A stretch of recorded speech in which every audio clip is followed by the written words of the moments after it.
All right. Let's bring in one of my favorite guys. Let's see. I'm trying to remember. Nate Stupar, 34? Was your number? Yes, sir. There you go. All right. So far, so good. His dad was 72. Yeah. Yeah, dad was 72. Played defensive tackle on the 79 Liberty Bowl team. Yep. Yeah. We had to pull out that clicking wheel to watch it. Oh, that was cruel. That was cruel. Yeah. It's interesting. We always talk about patience. Patience has been a virtue your entire career. You were patient here at Penn State because you were behind Michael Motti. You were patient as patient could be in the NFL and eventually became a starter through your 8-year career. Where did that patience come from, Nate? Oh, I mean, it was definitely a trying time, man. I mean, the Lord was definitely working in me, and it was just a day by day kind of thing where I knew I had the skill set, and I knew my opportunity would come. I never knew when. And in hindsight, looking back, I mean, the college realm, my career there was just kind of preparing me for my NFL career. Yeah. And I think that's why I lasted so long, 8 years in the NFL, is because, like, I wasn't doing anything different. You know what I mean? I was just waiting, as I was used to, grinding it out. Yep. And when my name was called, I was prepared for it, and that's what I was doing my whole college career. So when the NFL came around, it was nothing new to me. I knew I took one day at a time, 1 week at a time, 1 month at a time. And I look back on it, I'm like, oh, wow, I'm on year 8 and now I'm retired. And so like, I got a day job now because playing 8 years doesn't let you retire, especially as a special teams guy. So Yeah. you got to do something with your time. And yeah, man, I don't know where it came from. Definitely need it every day with my 4 little girls that are running around. Yeah. Tell me what. I understand that because at one point, Right. I had 5 of them running around. Right. 'Cause your dad was patient too. I mean, your dad kind of like he kept working because he and I were here together at the same time. And then he finally got his opportunity to start, and he made the most of it. He played really well. Jack Ham and I would watch you in practice, and this is how deep Penn State was at the time. And every time we'd walk out, we'd talk about different guys, but we always said, Nate can play. Right? Did frustration ever set in? Because, I mean, look, it was a different time. You'd have to sit out of your Uncle Jeff, and for those who don't realize, the Hostetlers. That's, that'd be his Uncle Tramp. But there's only one quarterback. What kept you? What kept you here and not transferring? I mean, to be honest, I tried to transfer my senior year. Did you? Yeah, because I remember. Not many people know this, but going to camp. I mean, spring ball. Like it was me, Mike Motti, and Gerald Hodges, and anyone know from hindsight, obviously looking back at it, like, wow, that's insane. Yeah, you know what I mean. Mm-hmm. As a starting linebacker core, because we all played in the NFL for at least 5 years. Right. So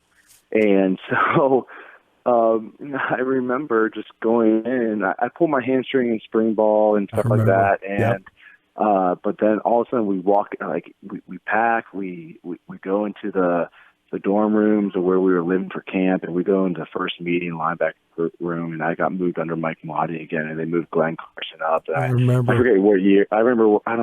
Was he a freshman or a sophomore? I can't remember. They moved him to Mike, and my heart just sank. I'm like, are you kidding me again? Yeah. And I remember going back to my dorm room, laying on my bed, and just weeping. Like, I was like, are you kidding me? Like, I was just so flustered and so distraught. Okay. And I remember just talking to my dad and parents. I'm like, get me out of here. And I tried to transfer to West Virginia because that's where my uncle played, so I had connections there. I tried to go to Cal UPA to go play with my little brother. He was a fullback there, and kind of like grind it out from a lower seed and try and go up as some people do. And it just, nothing fell through, you know what I mean? And I stuck it out. I felt like I had one of my best camps ever that year. You did. And I'm like, it's my 5th year. Like, I'm balling, like, barely making mistakes. Like, it was unbelievable.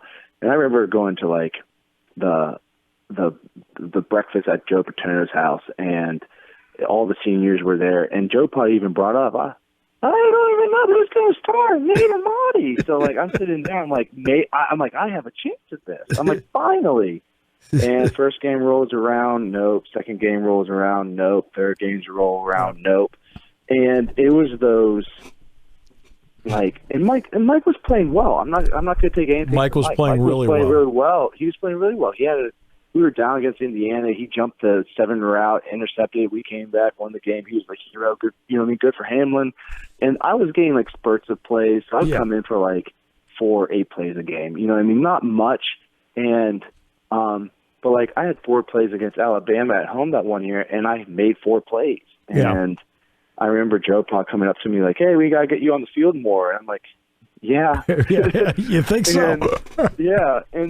And at the same time, I was begging to be on special teams, and they weren't even playing me on special teams. And it was tough because I'm the special teams ace. That's how I made my name, and I love special teams just because I have a passion for it, and because I was never too good for it, and they weren't even putting me on there, so I was just standing on the sideline, and I was just really, really, really upset. And it came to a moment where after that Indiana game, we were prepping for, I forget, Central Michigan or I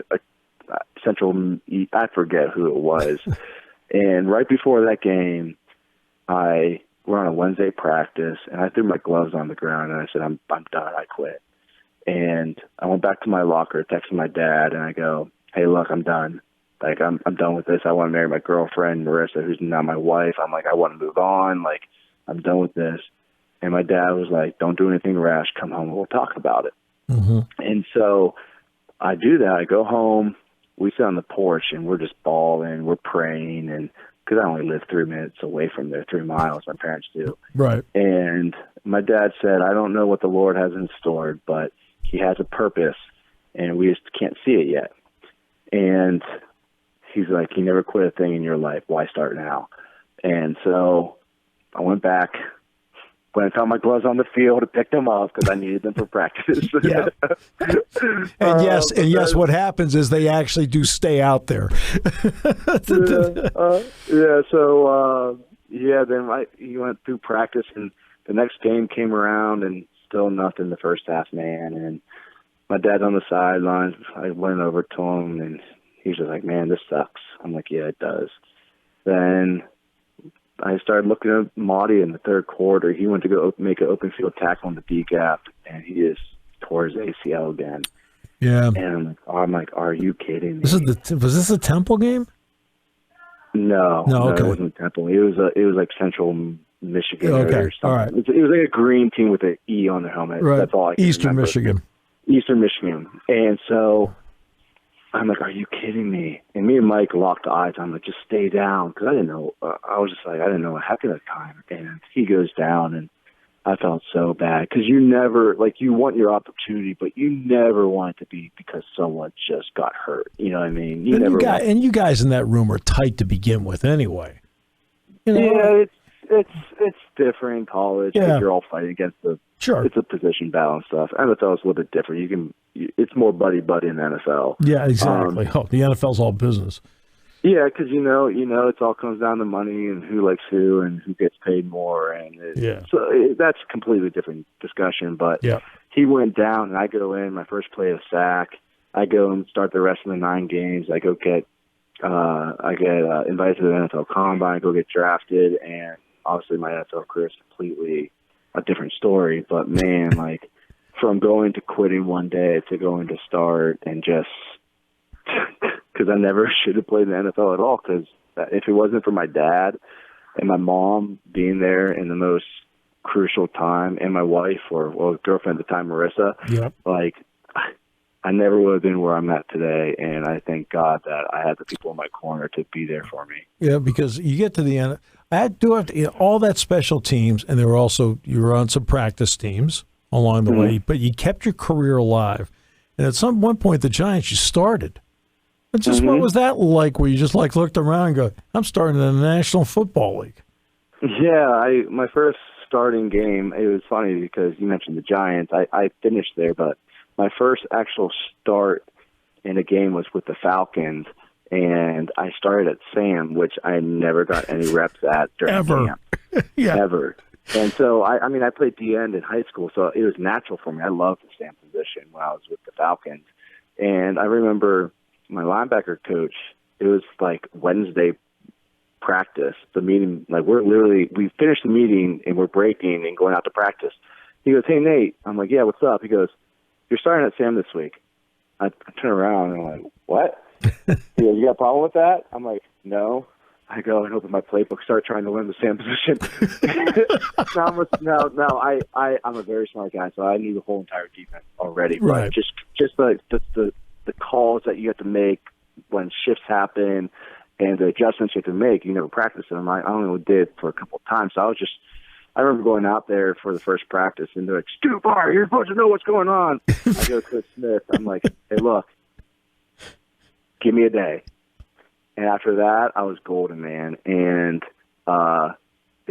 I go and I had like 7 tackles at Sam. Like, I had a really good game. My whole family came and whatnot. That's awesome. That happened a couple times throughout the year where I started at Sam. I actually started at Mike, and I started at Will all throughout that whole year. And I remember I was playing at Mike and Will for I was playing at Sam for so long. I was there for like 3 or 4 games. Yeah. They're like, "Hey, we need you at Mike."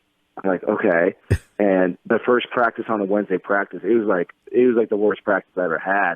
And they're like, "Dude, are you okay?" I'm like, "Look, give me a day." I go, "I was on the ball for 6 weeks. Right. Now I'm behind the ball." I go, "I just need my eyes to adjust."